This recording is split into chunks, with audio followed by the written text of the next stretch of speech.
আছেন সবাই, আমি আক্তারুজ্জামান ইনস্ট্রাক্টর-র সাথে আছি আপনাদের সাথে। আজকে আমরা আলোচনা করব ইলাস্ট্রেটর টিউটোরিয়াল নিয়ে। অ্যাডোবি ইলাস্ট্রেটর টিউটোরিয়াল 2023-তে আপনাদের সবাইকে স্বাগতম।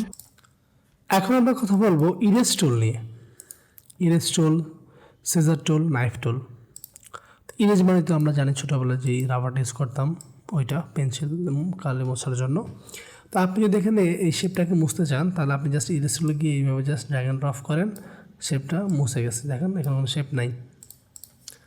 আর আপনি যদি এই শেপটাকে বাগে বাগে কাটতে চান, লাইক আপনি এখানে নাইফ টুলে সিজার টুলে গেলেন, এখানে একটা ক্লিক করলেন, এখানে মাঝখানে দুই ভাগ করবেন, তাহলে দেখেন দুই ভাগ হয়ে গেছে। দুই ভাগে ক্লিক করছে, দুই ভাগ হয়ে গেছে।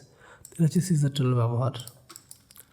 আর আপনি যদি এটাকে একদম কুচি কুচি করে কাটতে চান, লাইক ছুরি দিয়ে যেভাবে কাটাকাটি করে, তো নাইফ টুলে যাবেন, এইভাবে আপনি ইচ্ছে মতো আপনি করেন। হ্যাঁ, এখন কী করবে, সে প্রত্যেকটা ভাগে কেটে দিবে, ভাগ ভাগ ভাগ। দেখেন, তো এটাই ছিল আমাদের ইরেজ টুলের ব্যবহার।